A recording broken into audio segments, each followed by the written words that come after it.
드디어 고점을 뚫나 했던 비트코인이 다시 급락했는데요. 이유는 너무나 좋게 나온 고용지표. 이로 인해 금리 인하 시점이 9월에서 11월로 밀렸고 대규모 고래 입금과 매도세도 나왔습니다. 그런데 이때 폭발적인 변동성을 예고했던 지표가 다시 등장했습니다. 그리고 상황이 반전되기 위해선 최소 이때까지 기다려야 합니다.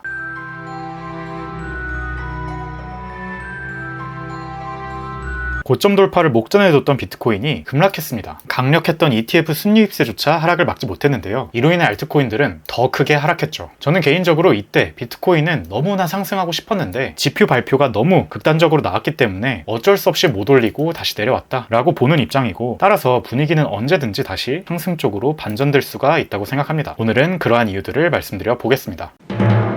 72K의 중요성은 다시 강조해도 지나치지 않습니다. 하이어 차트에서 흰색으로 표시된 해당 가격대는 강력한 매물대이며 몇 달째 저항 구간으로 작용하고 있는데요. 보통 이렇게 흰색 표시된 강력 매물대 구간은 깨지는 경우가 많았습니다. 특히 차트적으로도 해당 구간을 한 번, 두 번, 세 번, 네 번이나 터치하고 있는데 보통 3번 이상 터치하면 결국은 깨지는 경우가 많았습니다. 그리고 만약 해당 72K가 깨진다면 가격은 급상승할 확률이 높다고 생각하는데요. 해당 구간의 가격이 도달할 경우 무려 15억 달러, 즉 2조 원어치가 청산된다고 합니다. 이는 대규모 쇼스퀴즈를 유발해 급등세를 초래할 수 있습니다. 사실 지난주 6월 6, 7일 경에도 지표 발표만 어느 정도 괜찮게 나왔으면 바로 그런 상황이 연출될 수 있었다고 봅니다. 왜냐하면 당시 지표 발표 몇십 분 전부터 이미 비트가 스물스물 상승하면서 72K 근방을 살짝 터치하고 있었거든요. 그런데 고용이 해도 너무 좋게 나오고 달러 인덱스까지 치솟으니까 나스닥과 함께 어쩔 수 없이 내려왔다고 해석하고 있습니다.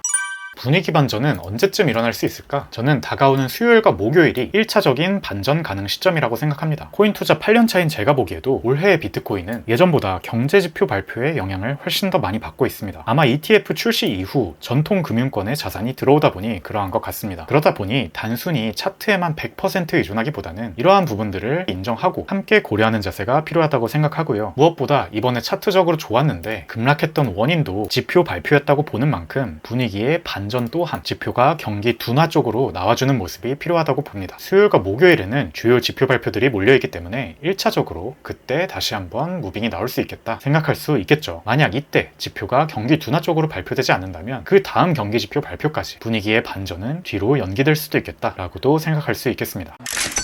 마찬가지로 지금 거시적인 측면에서 흐름이 어떻게 흘러가고 있는지 보는 게 중요합니다. 캐나다는 2020년 이후 처음으로 금리를 인하했고 유럽 중앙은행 또한 금리를 인하했습니다. 금리 인하는 글로벌 유동성 증가로 이어져 자산시장의 상승을 유발할 수 있습니다. 또 기존 산업의 기업들이 코인업계의 기업들을 인수하는 케이스가 늘어가고 있습니다. 그만큼 이 산업을 매력적으로 보고 있다는 것이겠죠. 한편 비트코인 ETF에서의 역대급 순유입세 또한 유지되고 있습니다. 누군가는 팔지만 누군가는 아주 열심히 사고 있는 것입니다.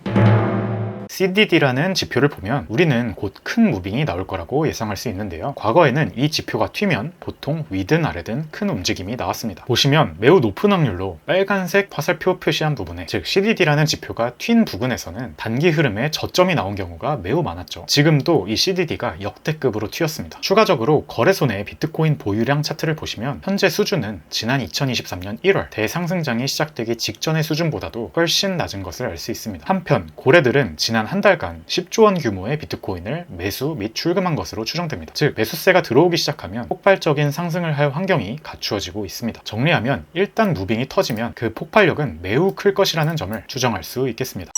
차트적으로 봤을 때 우선 지지난 영상에서 3가지 단기 시나리오를 말씀드렸었습니다. 엔비디아 차트처럼 여기 추세선 위에서 지지받고 바로 올랐으면 가장 좋았는데 그건 경제지표의 방해로 현재는 무산되었을 확률이 높아졌고요. 두 번째가 현재 자리부터 최대 64에서 65K 부근까지 조정을 받고 다시 가는 시나리오, 그리고 최악의 경우 새로 그린 노란색 채널의 하단 부근까지, 즉 56K 부근까지 내려갔다가 가는 시나리오. 결국은 어떤 경우가 되었든 여기서 상승장 끝은 아니다 라고 보고 있습니다. 우선은 앞에서 말씀드렸다시피 저항선을 벌써 4번째 두드리고 있고 이런 경우엔 결국 뚫릴 확률이 높다고 보고 있고요. 만약 3번째 시나리오대로 가버릴 경우 청록색으로 표시한 중기 추세선들이 뚫리게 되면서 오히려 자칫 잘못하면 50대 초반까지 조금 더 내려갈 수 있기에 차라리 그 전에 64에서 65K 위에서 반등이 나와주었으면 합니다. 또 앞서 말씀드린 차트 외의 요소들, 즉 ETF 수급이 좋고 미국 대선용 돈풀기가 있고 미국 외 다른 나라들은 금리를 이미 인하하고 있는 등 우호적인 환경이 여전하기 때문에 내려가는 3번째 시나리오보다는 위에서 지지받고 다시 올라가는 2번째 시나리오대로 가길 조금 더 기대하고 있습니다.